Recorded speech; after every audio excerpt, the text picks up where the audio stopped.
My name's Chris. I'm Christy. This is the Washing Up Podcast, and we've finally had an elimination. Woo! It's taken us a whole week, and obviously because they can't afford the airfares to fly somebody home randomly. But we've had an elimination tonight.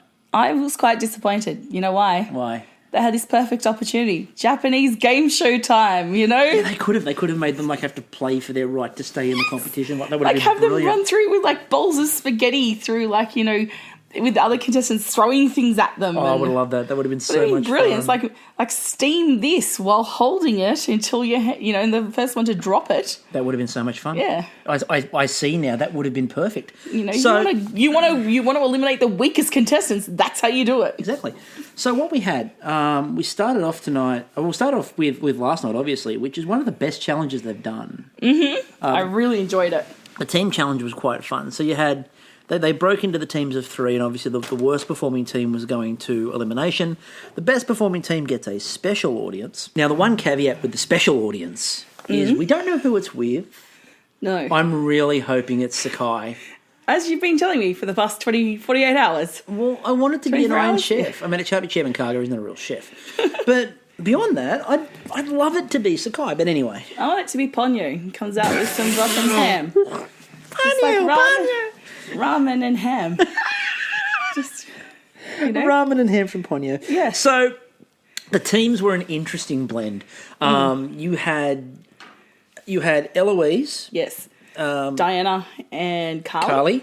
And they got the chicken. Yes. And duck as well. And duck. Poultry, basically. And we're very fortunate to find already done chicken drumettes in the fridge. I know. What a lucky stroke, So I did ask who prepared those, and no one seemed to know. But lucky, the shop owner must have been. Yes. The shop owner's there going, what could they need? I know. What I like to think is the one thing that the shop owner forgot to clear out. They were off. Yeah, they were off, and he's like, damn, those are cyanide laced, and I was saving them for when the drumettes are my off. nemesis comes. It's Japan. For all we know as Westerners, he has a nemesis. Yeah, I've seen it in the cartoons. Must be real. In the anime. Must be real. You know what I take all my Japanese cues from? Where? Samurai Pete's cats. As every good person should. So maybe he was looking out for the big cheese. And when big cheese comes along, he gets the off chicken drumettes. There we go. Yeah. Ben. Yes. Or Gaston. Gaston had Aram. And Gaston also had Eliza, which was an interesting little team there. Yeah. And Ben, far more importantly, we had Gaston at the gun show with a wet T-shirt contest. It wasn't. Holy shit balls! That guy was sweating so much. I swear, blind. He's going to make typhoon season, or what's it called? No, monsoon season. Bringing it early. Bringing it early. We'll come back to him and the grill because, dear God, I'm sure that's how he got the flavour into the beef. What a guy! And then you had the last team, which was Sarah, fresh off her pin. Yes, Callan, and we finished it off with Tamara, and they got seafood. Yes, so they got seafood to cook, and no space to cook it in. No, Sarah, I believe, was cooking in a cupboard. Yes, I think I saw Callan under a table. Yeah, and filleting away at the kingfish. So another stab at Marco. Yeah, the trolling of Marco Pierre White doesn't cease. I'm just imagining Marco Pierre White is at home stroking his white furry cat while watching this, going, "What the fuck? I will get you next time, Preston. Next time." So 5 Pimps to the Wind and Co. were judging, obviously going up and down with the many Japanese people who only seem to know how to yell out the word delicious. Now, how the fuck? And this is not fat shaming, okay? I just want to know, as a very tall person in Japan, how they got Matt through there. Callan was struggling. Average sized people were struggling in that little space, and there's Matt coming through. I'm sure they removed a wall somewhere. Just to enable. And Probably. Then you've got the camera crew and the producers there. How the fuck are you fitting these people in? I was surprised they didn't just make the contestants wear GoPros and be done with it. Maybe they suspended them from the ceiling. They were just Spider-Man producers. And Preston just lowered down. It was a drone. It was a drone. They recorded the whole thing with drones. So FaceTime. So what was really interesting about the challenge? There were a few things. Again, it was a really good challenge. So you had on the yellow team, basically they cooked good things 3 times. Yeah. 2 of them were much better than the third, but the third was still pretty good. Yeah. The chicken drumettes cooked really well. Apparently that mayo looked incredible. A good kick. The mushrooms and leeks. I've never seen leeks used so much in a challenge. No, but leeks and cauliflower puree are really in this season. They're like, if they're used a lot next season, they're going to become the parfait and spheres. It's going to be leeks and cauliflower puree. We already know what my view is this year as to what the spheres and parfaits are this year. Mm. It's ice cream and that tea brand that shall not be named. You mean matcha We're man. not talking about it. Chris is not a matcha man. No, he's not. He really isn't. Anyway, so then you have the Gaston team. Indeed. So what they decided to do was entertain the viewers by just letting him sweat balls and just stand over this grill and like... He was like Magic Mike of the hibachi. He just waiting for... Down.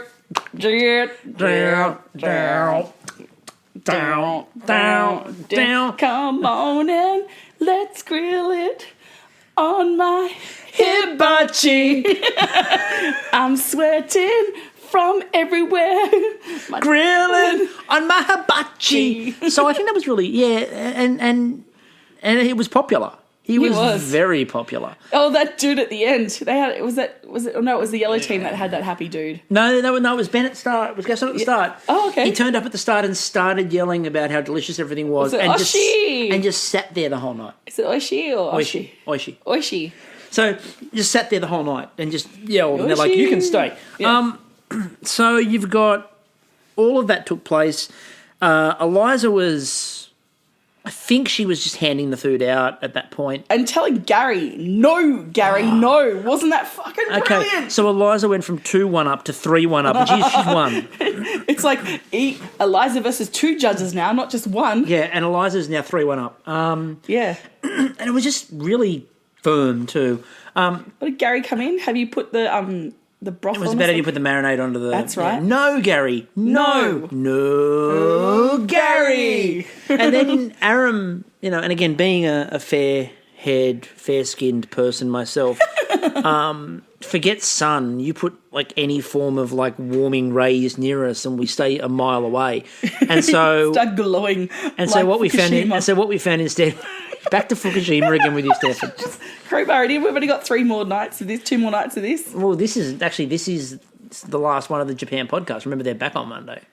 Yeah, but tomorrow night they're doing the thing, and then we've got Sunday night. Yes, but Sunday night, Japan, they're back. They finish with the masterclass. Oh. So that tonight was the letdown of the end of... Tonight was the letdown of the end of Japan Week. Okay. So, anyway... Then, so Aram, being another fair-haired, fair-skinned person like myself, didn't go anywhere near that. He wasn't going near the grill. Glued like fallout. He stood over near the oil. He stood over near the oil and the pressure cooker, and that was about as warm as he was going to get. Then you have the blue team. Now, I thought about it when Callan started to cure the fish that you don't cure sashimi. No, because it makes it a bit tougher. And sure enough, it made it a bit tougher. My question is, right, like I know they're in Japan and I know they're, doing, like, was the brief to actually do Japanese street food? Because I'm sure there was no brief about that. It was just that you're taking this over, cook what you want. Like, couldn't he have done like, what's that thing called again? A ceviche? Could have. Could have, but I think they wanted to appeal to the Japanese. And again, I think there was sort of... Yeah, but Japanese people aren't stupid. But they know that there's foreign cuisine. Well, while there wasn't an instruction to do Japanese, I'm pretty sure that the general gist of what you're doing is Japan Week, cook something Japanese. That's just... Yeah. Well, you wanted them to go over there and do a sphere. No, they could have gone over there and done pizza on a hibachi or stuff. This would have been the week you went home. Yes, it was. As is demonstrated by Callan.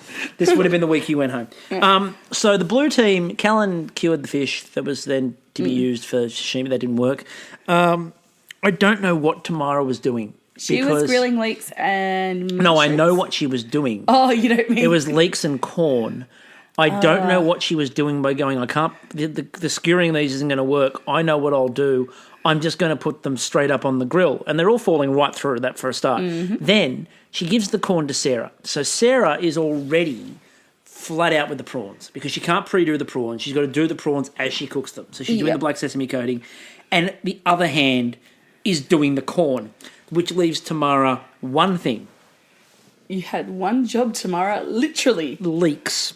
One job. So everyone did some leek element. Mm-hmm. Everybody cooked the leek element. Tamara managed that rare double feat of a burnt outside and an undercooked inside. Which only works if you're making campfire cake. So when I was a girl guide, one of the treats on a Saturday night, you know, when they wanted to like not give a shit about our energy levels, is you'd make campfire cake where you get alfoil and you put cake batter straight into it, wrap it up and pop it into the coals. Now, what you'd get is a burnt outside, this very, very thin layer of actually cooked cake, and this gooey inside that was perfect for dipping marshmallows into. Best thing ever. Only time that burnt works with raw. There you go. We've learned something. Yeah, again, if I went on Bake Off... The more you know. Yeah, when I went on Bake Off, Maggie B says, what do you call this, Christy? I go, campfire cake. Learned it at Girl Guides. And she'd be like, oh, I'm in love. Yeah, you'd be absolutely adored. Maggie B would share you out of the place. Yeah, but Matt Moran goes, it's raw cake mix, isn't it, Christy? Just admit it, it's raw cake mix. And Maggie would go, oh, Matt. You know, where's your sense of fun and adventure? This is a traditional cake. Yes. Good on you. Yes. Unfortunately, this is MasterChef and there is no Maggie Beer except for in that first week. What we've got instead is George and Gary and Matt. So you had Gary running around yelling at everyone. Then George came in and asked the most inane questions on the planet. What do you call this? Icing sugar. Essentially, he was the Mr. Kerrigan of the group. And then what you had was, so you had him asking those dumb questions. Then you had him asking so team one looks, what are they doing? Oh, blue team looks, what are they doing? And what about the yellows? They seem quite busy. Mm-hmm. It seemed like one of those 1980s videos, you know, the ones that you'd get for starting work in an office. You know, learning how to work in a government. It was that government department video from earlier this year. Yes. You know, hey, I'm one of the new innovators. How was your lunch? My lunch was good. How's your lunch? Can't stay and chat. I've got a meeting. I've got to go and buy some paleo bread or whatever. Paleo banana bread. Yeah, how's your paleo banana bread? No, sorry, not for me. Yeah. Far out. So that's sort of what George's dialogue was, and that's sort of fitting. So they sampled all three. Maybe he was, you know, doing an aside at the press club, and they just needed someone to whip up a script, and George goes, I'll do that. So they sampled all three, and Wordsmith George. then they regathered after the challenge, and once they regathered after the challenge and stood in the middle of Japan, like they were in Blade Runner. Yes, but the thing is, we're going too fast here because there's a moment that I'm surprised. At one point, one of the tables just didn't start up going, Dale! Dale! Did anyone else think Sarah's prawns, as delicious as they looked, also looked like the prawn course from Beetlejuice? It did look a little bit like that. Come and me wanna go home. They also look bloody delicious, though. There was the one dish, I looked at all those dishes, the one dish I wanted to eat was the prawns. And not just because it's Sarah. So they all stood in the middle of that courtyard in Japan, looking like they were in Blade Runner. Clear umbrellas. I loved I don't know if you noticed it, there was one Japanese gentleman who was clearly late for where he had to be, and he's run around the filming sort of like he knew it was there, but he really didn't care. And he's like run through a shop with his briefcase. It was great. Please don't live up to stereotype. But that's exactly what they did. Yes. So the judging was that the yellow team goes through to get the special visit from whoever the hell this is. Hiroyuki Sakai.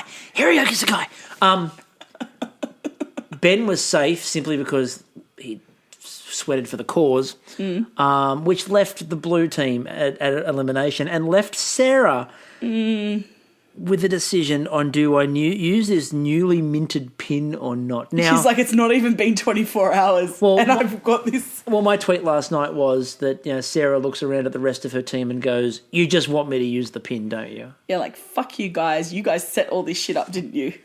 So... Oh, look at me. Oops, I'm cooking leeks. Oh, no, are those on fire? Oh, dear. Oh, no. Callan's like, so, sashimi, that's soft and tender and it... Oh, no, I pickled it. Oh, drat. Oh, look at me and my curing creativity gone wrong. I guess we're going to elimination. Do you think because, like, it wasn't a cure, it was an illness because, like, it didn't work, so it couldn't be cured? Sure, it wasn't prevention. No, prevention is better than the cure. So we ended up tonight with that team in elimination. Now, you've got 3, obviously. You've got Tamara. And you've got Callan. And then maybe Sarah.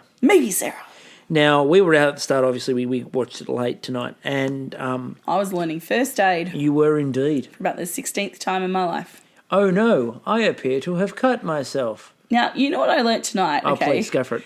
Is I have a feeling that our Brownie and Guide leaders knew they could pick on our OCD by, like, getting us to compete on who could roll the bandages back together the neatest. Because it just took fucking hours and, like, we just got the shits and just rolled them up roughly. And I'm like, why did I spend so much time rolling bandages? You're looking at me like, why are we talking about this, Christy? We're getting into the elimination. I like that. No, well, I mean, bandages can come in handy with an elimination. I'm just thinking, literally, I'm thinking. So, so it's school holiday time. You want to, like, screw your kids around? Teach them how to bandage an arm, then get them to roll up bandages perfectly.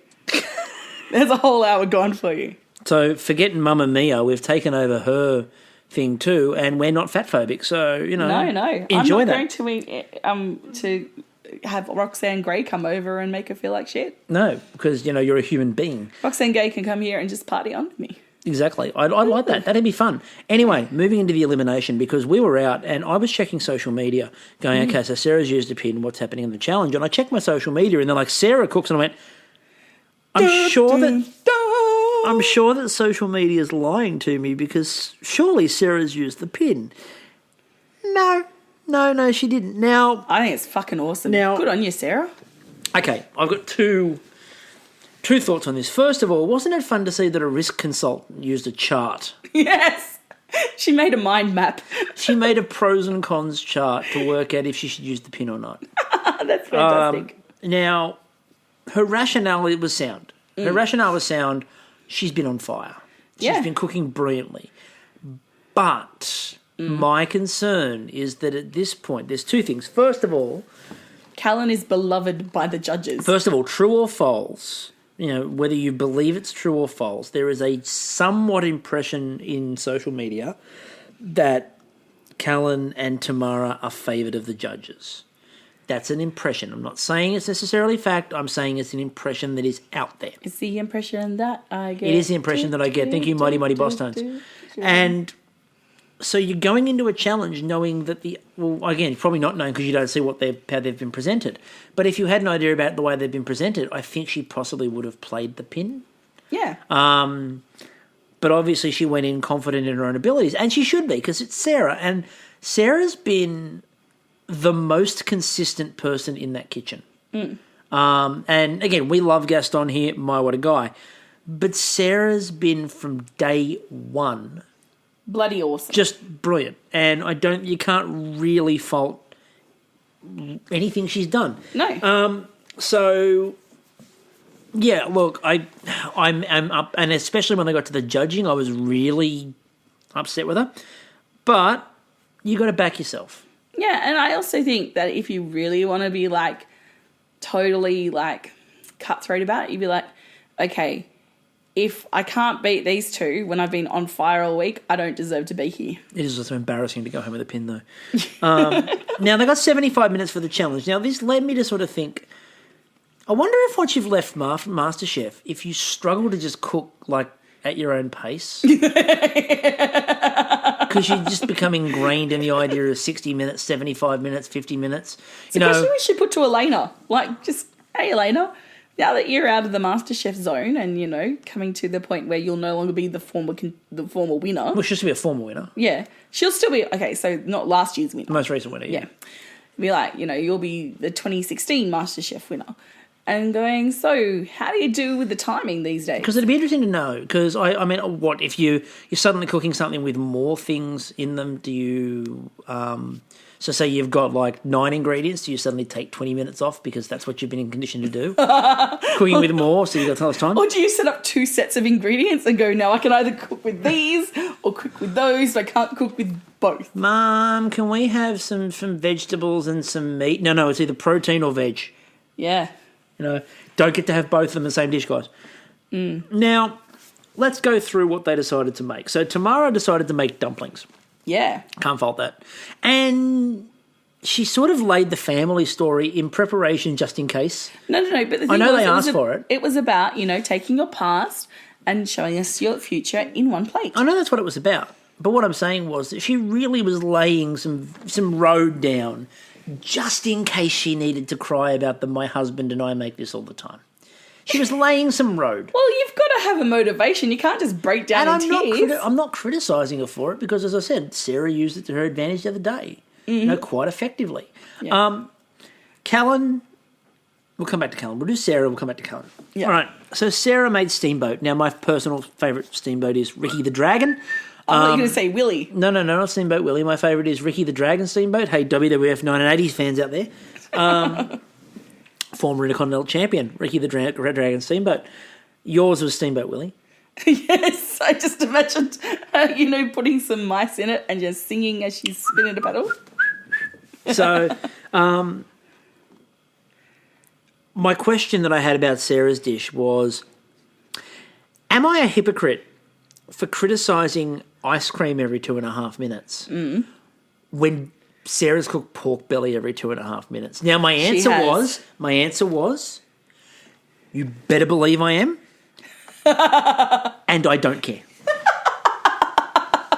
I don't care. I couldn't care less that I'm a hypocrite for this, because it's fucking pork belly. I don't care. I'd like her to open up a restaurant because she's here in Sydney. So if she opens like a pork belly queen. I'll be there in a minute. Yeah, like the underside, and it's all just pork belly. It's like Babe Down Under. Babe overdone. Anyway. They only call you pig while you're alive. Anyway, let's go to Callan, shall we? Callan made dessert sushi. I want to play the Apocalypse Now theme. So, my argument on this is the judge's fault. Eventually, if you tell someone that they're crazy and zany and wild and that's what they do and best, so inventive and this is what you do best, they're gonna make a dessert sushi. Do you want ants? Because this is how you get ants. Yeah. The only person in Australia who I think was really thrilled when he announced it was John, who was jumping up and down going, "My white chocolate finally gets let go of." I mean, we'll come back to how he did it, but basically it ended up okay. Yeah, it just wasn't. It just didn't push through enough. As I said, they picked him up on the not toasted enough rice ice cream. Now Sarah decided to battle with, like one arm tied behind her back, and by one arm tied behind her back, I mean she used taro, which I always compare to a chair leg. I was expecting her to do a spread with it and predict the future. Oh no! I see soy and pork belly. Oh no, taro. Ooh. Top three. That's what I see. Ooh. Quail eggs means serious, Tamara. Yes, it is. Tamara was deadly serious. I mean, I'm going to cook them for 1 minute 45. 1 minute 45. 1 minute 45. Alarm goes off and Carly's like, Tamara, your quail eggs, your alarm. Oh, yes. I felt really bad as well for kind of like the contestants standing there because there were a couple of moments where they cut to them in the background and they weren't paying attention. They were looking off off in the distance. Yeah, look at that. I mean, there's a bloody great big temple around them. They're looking at this is amazing. Look at this view. Look at this view. And the producer's like, there's food being cooked. No, look at the view. The view is wonderful. There's food being cooked. There was this beautiful moment when Tamara, I think, was talking about her quail eggs, and in the background there's Gaston just with his hand on his chin, looking pensive. Like, He was pondering the world's events. Yeah, just Diana was just wandering around randomly talking to everybody. As you would. Again, I wouldn't be standing there for the whole 75 minutes going, Now, this is what shits me off, right? You wouldn't go and set this shit up in the middle of Westminster Abbey, right? Or fucking St Mary's Cathedral or whatever. But here they are in a Shinto temple, and there are people obviously going to the temple to enjoy its quiet serenity, when suddenly there's 13 minutes to go! 30 seconds left! There was this beautiful, beautiful, tranquil scene that George and Gary could destroy. Yes! And they did. They did. They did a beautiful job of it. Do you think it was retrospective, like, anger that was given by Fujin onto a challenge? Well, they had him on heat, not cold. No, like, they pissed him off today, but because gods have no sense of time, he, like, took it out on them on, like... The other day, the turd challenge. Maybe that might have worked. Golden turd. So, with 10 minutes to go, Eloise became Tamara's life coach. Now, have you got enough in the broth? And I was waiting for her to go really mum on her. Have you got a cardigan? Have you got a jacket? Have you got 30 cents, wrapped up in a hanky in case you need to make a phone call? Are you all ready? Are you right to go out, love? Are you wearing clean underwear? Just in case you get hit by a truck. It's like, every time my mum said that to me, I'm like, you think I'm going to get fucking hit by a truck? How often do people get hit by trucks and leave themselves perfectly stain-free? That's what I want to know. Your mother, probably about 4 or 5. She just get back up and just keep walking like it didn't exist. Now that much denial. Now Sarah continued. Now when they got to the judging, Sarah continued her hot streak. Mm-hmm. George uttered the phrase that taro is delicious. Now I've never heard those words together in a sentence. No, I mean every time I get a tarot reading, no one says that. Taro. Oh, taro. Oh, we're talking about the food. Chair okay, legs. Sorry. Chair legs. Chair legs. White chair legs. Yep. I've already had it at a hungy, and quite frankly, I'm not a big fan of hungies. I find them very... Hongy-ish? Hungy, nungy. Like, just, yeah. I went for the chop suey instead. You went for the chop suey? Nice work. Yeah. Now, Tamara was her best dish in the kitchen, so you knew she was going to be fine. Callan. Now, Callan, when he came up for the judging, goes, this is crazy. So what are you doing? Like, stop. Again, I have a big issue. And again, he nearly did pull it off, so credit to him. Yep. But seriously, I'm amazed. I'm bamboozled. I feel really bad for the kid. Why? Because I think that his natural... And yeah, he does have that streak in him of wanting to try all this stuff and wanting to be creative and inventive. Yep. But I think what has been forgotten is fundamentals. Yep. And yeah, he can cook all that stuff and he can do all this crazy stuff. But what we found during the competition was that the fundamentals of flavour, which don't change, have sort of been thrown to the wayside because this is a crazy kid. And I think that what they needed to do more with Callan was let Callan discover flavour, and then so he had a base to go from, and then go nuts. But what we're forgetting is, until this week, it had been a fucking granita or a snow every single fucking week. Yep. You know, like he'd be trying... I thought he was going to do one again tonight, to be honest. And he was middling. There was no standout stuff. No, and when they showed the dishes, they showed his first dish. They showed one in Heston Week, which, by the way, the one they showed in Heston Week was the Monday. Yep. He was eliminated on the Tuesday from being able to compete because he was taken out in the second night. Yep. And he didn't have the best dish on that first night. That was Gaston. So we're not even talking about the best dish on the first night, on the night that he cooked for Heston. Yep. Gaston had the best dish that night. Right? With every single challenge we've talked about, he hasn't had the best dish. He's had an unusual dish. And what they've never shown is the flaws in when the judges have gone, but the flavour's not strong enough. Yeah. And that's the thing. It's like for the past 2 to 3 weeks. I mean, he was in that elimination that he got out of by the skin of his teeth. And they were talking about flavour profiles. It was the one that Sam was eliminated. Yeah. And it was like by the skin of his teeth. And it's just his time to go. My thing was that It felt a bit like Callan went home because he dodged other bullets. Yeah. And it was a bit like, if you remember, and God, do I remember, Chloe last year. And Chloe dodged about 8 bullets because they loved Chloe. And she should have gone home much earlier. She didn't. She just kept on sidestepping bullets for some weird reason. Indigo plates, anybody? But there was this expectation around Callan that he was going to do better. And I think that's where this has all been coming from, is he's been given a lot of grace because there's that everyone can see his potential. And yes, there is a buttload of potential in that guy. It's like before they judged the other ones, they judged Sarah and they judged Tamara. Mm-hmm. And then before they judged Callan, they spent like 10 minutes telling Callan and then telling each other how good Callan was. Yep. And I'm just sitting there going, are you laying this groundwork now because you know what's about to take place here? And you're trying to make Callan, you're trying to boost Callan up again because, and again, none of this is a shot at Callan.